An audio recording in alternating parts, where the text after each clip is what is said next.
Good morning everyone. Now next chapter of vector calculus is chapter number 5, that is vector integration. So अभी तक हमने vector की differentiation की है. सबसे पहले हमने वेक्टर से रिलेटेड कुछ रिजल्ट्स किए, देन उसकी डिफरेंशिएशन की है और फिर अब हम करेंगे वेक्टर की इंटीग्रेशन. सो सबसे पहले जो हमारे पास इंटीग्रेशन में आते हैं इनडेफिनेट इंटीग्रल. सो इनडेफिनेट इंटीग्रल्स क्या होते हैं, जैसे आपने पढ़ा भी है. तो इन वेक्टर के केस में इनडेफिनेट इंटीग्रल्स क्या होते हैं. सपोज आपके पास दो वेक्टर पॉइंट फंक्शन है, एक स्मॉल एफ वेक्टर है और एक कैपिटल एफ वेक्टर है. ये दो हमने वेक्टर पॉइंट फंक्शन लिए हैं. अगर मैं कैपिटल एफ वेक्टर का डेरिवेटिव करूं और वो उसके डेरिवेटिव की वैल्यू जो है वो एफ वेक्टर है, स्मॉल एफ वेक्टर, और यहाँ पे कैपिटल एफ वेक्टर और स्मॉल एफ वेक्टर जो है दोनों ही टी के स्केलर टी के क्या है, वेक्टर पॉइंट फंक्शंस हैं. और अगर मैं इसका डेरिवेटिव टी के रिस्पेक्ट में करती हूँ और उसकी वैल्यू मेरे पास स्मॉल एफ वेक्टर आता है, तो मैं कहूँगी कि कैपिटल एफ वेक्टर जो है वो इफ इनडेफिनेट इंटीग्रल है किसका, एफ वेक्टर का विद रिस्पेक्ट टू टी. और हम इसे क्या कैसे राइट करेंगे, अगर मैं इंटीग्रेट करूँगी तो F vector is equals to क्या आएगा, integral F vector small F vector D T. तो ये हमारे पास इनडेफिनेट इंटीग्रल बनेगा एफ वेक्टर का. नाउ इसी से रिलेटेड हमारी फर्स्ट थ्योरम है कि अगर वेक्टर फंक्शन जो है, if vector function capital F vector indefinite integral है स्मॉल एफ वेक्टर का with respect to T, then F vector plus C vector भी इनडेफिनेट इंटीग्रल होगा स्मॉल एफ वेक्टर का. मीन्स अगर एफ वेक्टर जो है इनडेफिनेट इंटीग्रल है small F vector का, तो F vector plus C vector भी क्या होगा, इनडेफिनेट इंटीग्रल होगा. और जहाँ पे सी वेक्टर क्या बनेगा, कांस्टेंट वेक्टर बनेगा. So let us prove that. सबसे पहले हमें क्या दिया हुआ है कि एफ वेक्टर जो है इनडेफिनेट इंटीग्रल है, तो मैं राइट कर सकती हूँ integral F vector D T is equals to capital F vector. और यहाँ से आपके पास D F by D T capital D derivative of capital F with respect to T क्या बनेगा, एफ वेक्टर बनेगा. और अगर मैं एफ वेक्टर प्लस सी का डेरिवेटिव फाइंड आउट करूं तो कांस्टेंट वेक्टर का डेरिवेटिव क्या होता है, ज़ीरो होता है. तो मैं इसको राइट कर सकती हूँ D F vector by D T plus D C vector by D T. और सी वेक्टर आपके पास कांस्टेंट है and as you know that कि कांस्टेंट वेक्टर का जो डेरिवेटिव होता है ज़ीरो होता है, तो ये वैल्यू ज़ीरो हो जाएगी. तो मेरे पास इसका आंसर क्या आएगा, D F vector by D T हो जाएगा. नाउ अब हमारे पास क्या है कि D by D T F vector plus C vector किसके इक्वल आया है, D F vector by D T किसके इक्वल है, एफ वेक्टर के इक्वल है. तो हमारे पास D F vector plus C vector by D T किसके इक्वल हो गया, स्मॉल एफ वेक्टर के हो गया. तो यहाँ से इनडेफिनेट इंटीग्रल की डेफिनेशन से आपके पास वैल्यू क्या बनेगी, F vector plus C vector is equals to integral F vector D T. और वी कैन से दैट कि F vector plus C vector भी क्या होगा, इनडेफिनेट इंटीग्रल होगा स्मॉल एफ वेक्टर का. नाउ ये तो था इनडेफिनेट इंटीग्रल. अब हम बात करेंगे डेफिनेट इंटीग्रल की. So as you know that definite integral में आपके पास क्या आती है, लिमिट्स आ जाती हैं, है ना, लिमिट पॉइंट्स आ जाते हैं. नाउ डेफिनेट इंटीग्रल की बात करते हैं तो सेम है कि D F vector by D T is equals to F vector for all values of T in the interval. हमने यहाँ पे कंसिडर किया है close interval A comma B. तो डेफिनेट इंटीग्रल जो ए और बी के बीच में होगा उसे हम किससे डिनोट करेंगे, integral A to B F vector D T से, एंड इज डिफाइंड एज, और इसे किस तरह से डिफाइन करेंगे, integral A to B F vector D T किसके इक्वल होगा, एफ वेक्टर के. लेकिन उस पर लिमिट्स क्या होंगी, ए टू बी. तो सबसे पहले हम b पुट करेंगे तो एफ वेक्टर ऑफ b हो जाएगा, माइनस ए पुट करेंगे तो आपके पास एफ वेक्टर ऑफ ए हो जाएगा. सो डेफिनेट इंटीग्रल के केस में integral A to B F vector D T किसके इक्वल होगा, F vector of b minus F vector of A. अब इन्हीं से रिलेटेड हमारे पास कुछ, जैसे आपके पास कुछ डेरिवेटिव्स के फॉर्मूले थे, इसी से रिलेटेड इंटीग्रेशन के फॉर्मूले हैं और वो हम ड्राइव करेंगे डिफरेंशिएशन से. तो सबसे पहले हमारा जो फॉर्मूला है कि डेरिवेटिव ऑफ एफ डॉट जी, दो वेक्टर्स के डॉट प्रोडक्ट का जो डेरिवेटिव है वो कैसे फाइंड आउट करते हो, फर्स्ट का derivative dot second as it is plus first as it is dot second का डेरिवेटिव। तो यहाँ से अगर मैं इस वैल्यू को इनडेफिनेट इंटीग्रल से कंपेयर करूँ तो ये आपके पास कैपिटल एफ वेक्टर है और ये आपके पास स्मॉल एफ वेक्टर है। तो अगर मैं इंटीग्रल लूँगी तो यहाँ से इनडेफिनेट इंटीग्रल के डेफिनेशन से integral of this F vector का इंटीग्रल जो है that is D F vector by D T dot G vector plus F vector dot D G vector by D T into D T is equals to क्या होगा F dot G के।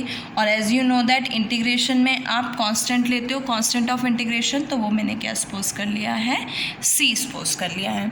अगर आपके पास जो result है या फिर मैं कह सकती हूँ कि इंटीग्रेंट है, अगर वो इंटीग्रेंट जो है वेक्टर क्वांटिटी है तो आपके पास जो स्केल कांस्टेंट आएगा, कांस्टेंट ऑफ इंटीग्रेशन, वो स्केलर आएगा, और अगर वो वेक्टर है तो वेक्टर आएगा। अब यहाँ पे डॉट प्रोडक्ट है, या हम कह सकते हैं कि ये दोनों ही डॉट प्रोडक्ट है और ये दोनों भी डॉट प्रोडक्ट है, तो स्केलर क्वांटिटीज़ आएंगी। इस दोनों को ऐड करोगे तो हमारे पास स्केलर क्वांटिटी बनेगी।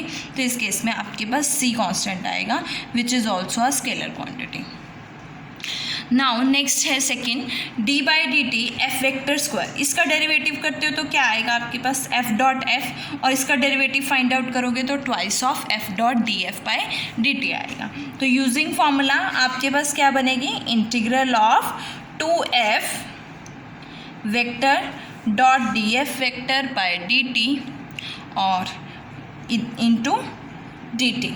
तो यहाँ से क्या बनेगा is equals to F vector का स्क्वायर प्लस सी। और यहाँ पे भी देखो दो वेक्टर्स का डॉट प्रोडक्ट है, तो जब दो वेक्टर्स का डॉट प्रोडक्ट करते हो तो आपके पास स्केलर क्वांटिटी आती है। तो यहाँ पे कांस्टेंट कैसा आएगा, स्केलर आएगा। Now our next result is derivative of D F by D T whole square is equals to क्या होता है, twice of derivative of F vector into second order derivative of F vector. तो यहाँ से आपके पास जो integral बनेगा वो क्या आएगा, integral two D F by D T dot D square F by D T square into D T is equals to क्या बनेगा, किसका डेरिवेटिव बनेगा, सॉरी किसकी इंटीग्रेशन बनेगी, ये इंटीग्रल की वैल्यू किसके इक्वल होगी, D F vector by D T whole square, और प्लस में क्या आएगा, सी आएगा। अब देखो यहाँ पे आपके पास क्या है, दो वेक्टर क्वांटिटीज़ हैं, उनके डेरिवेटिव हैं, और वेक्टर क्वांटिटी का डेरिवेटिव भी वेक्टर होता है, तो इन दोनों का डॉट प्रोडक्ट क्या बनेगा, स्केलर बनेगा। तो यहाँ से आपके पास कांस्टेंट क्या आएगा, स्केलर आएगा। Now next is fourth result. देखो फोर्थ रिजल्ट क्या है हमारे पास, cross product of F vector and G vector, और उसका डेरिवेटिव किसके इक्वल होता है, फर्स्ट वेक्टर का derivative cross second vector plus first vector as it is cross second vector का डेरिवेटिव। तो यहाँ से हमारे पास इंटीग्रल क्या बनेगा, integral D F vector by D T cross G vector plus F vector cross D G vector by D T, और into D T यहाँ से वैल्यू किसके इक्वल आएगी, F vector cross G vector और plus C vector. अब देखो यहाँ पे इंटीग्रेंट जो है एफ वेक्टर का derivative vector quantity cross G vector, दो वेक्टर क्वांटिटीज़ का क्रॉस प्रोडक्ट वेक्टर होता है। Second F vector cross G vector का डेरिवेटिव, तो दो वेक्टर क्वांटिटीज़ का क्रॉस प्रोडक्ट वेक्टर होता है, और जब आप दो वेक्टर क्वांटिटीज़ को ऐड करते हो तो वो आपके पास वेक्टर आता है। तो इंटीग्रेंट क्या बनेगा, वेक्टर। तो इसलिए यहाँ पे कांस्टेंट ऑफ इंटीग्रेशन क्या आएगा, वेक्टर क्वांटिटी आएगी। Now next is fifth, derivative of A vector cross F vector, और यहाँ पे ए वेक्टर जो है आपके पास वो कांस्टेंट वेक्टर है।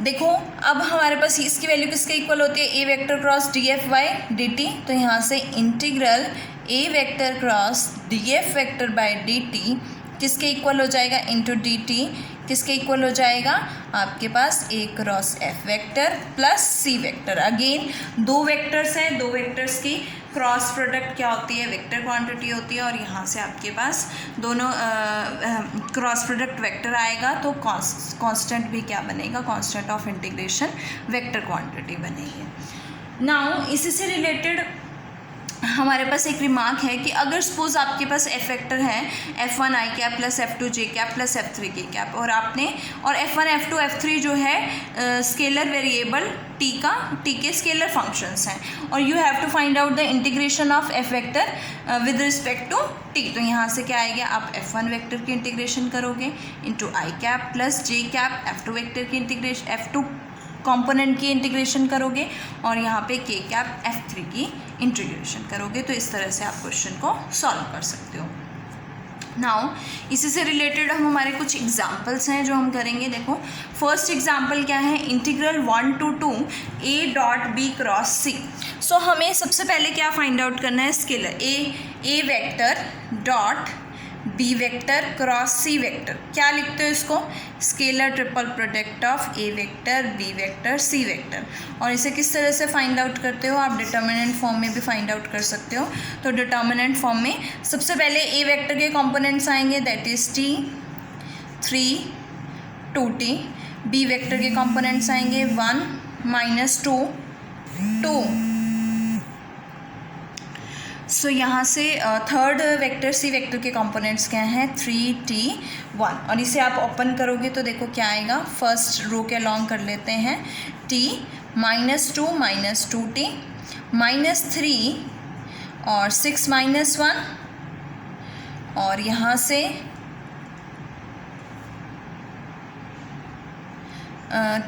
प्लस 2t, और इधर से क्या बनेगा, t प्लस 6 हो जाएगा। सो यहाँ से सॉल्व करोगे तो देखो क्या आएगा आपके पास, minus 2t minus 2t square, 6 minus 1 5 3 जा 15 plus 2t square plus 12t। तो यहाँ से ये कैंसिल, और 12 में से 2 गए, 10t माइनस 15। ये आपके पास a vector a dot b cross c की वैल्यू। अब हमें क्या फाइंड आउट करना है, डेफिनेट इंटीग्रल फाइंड आउट करना है, that is 1 to 2 a vector dot b cross c vector dt। तो यहाँ से इसकी वैल्यू क्या है आपके पास, 5t square sorry 10t minus 15 dt। Integrate करोगे, t की इंटीग्रेशन क्या होती है, 10t square by 2 minus 15t और 1 to 2 2 5।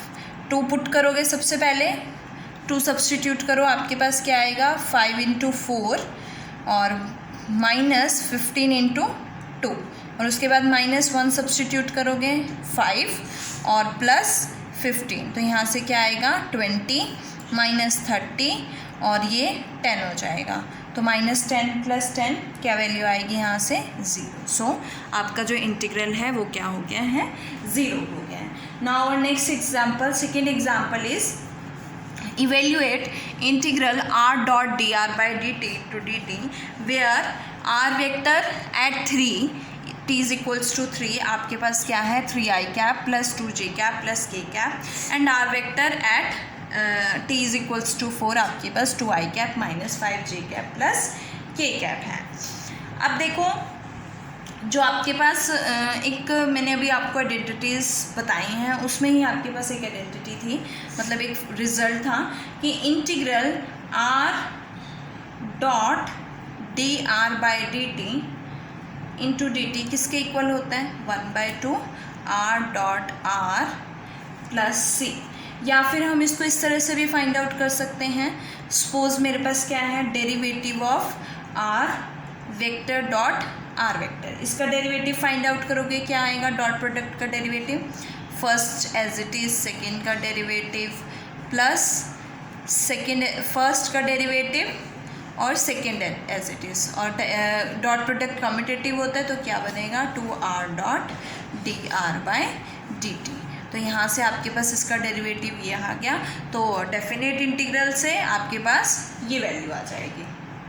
नाउ इनडेफिनेट की बात करें तो यहाँ पे जो है r 1 to 3 to 4 है, तो r vector dot D R by D T into D T is equals to, indefinite के केस में क्या होता है, F of B minus F of A, जो कैपिटल एफ होता है आपके पास, of B minus capital F of A हो जाता है।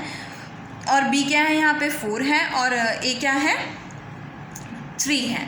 तो यहाँ से हमें गिवन भी है आर वेक्टर ओवर 3 और आर वेक्टर ऑफ 4। तो यहाँ से आपके पास क्या वैल्यू आएगी, सबसे पहले 1/2 R vector dot R vector R over 3 और आर वेक्टर एट 4।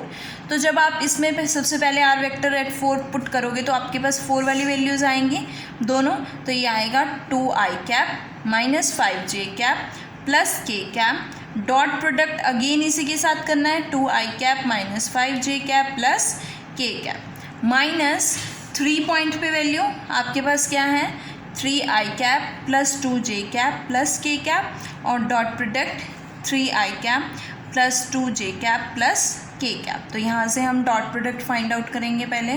तो मेरे पास क्या आएगा 2 2 4 प्लस 25 प्लस 1 माइनस 9 और माइनस 4 और माइनस 1। तो यहाँ से आपके पास क्या वैल्यू आएगी 25 माइनस 9 16 और 16/2 इज इक्वल्स टू 8। ये आपका सेकेंड एग्जाम्पल था। सो नेक्स्ट एग्जाम्पल्स हम नेक्स्ट वीडियो में करेंगे। Thank you.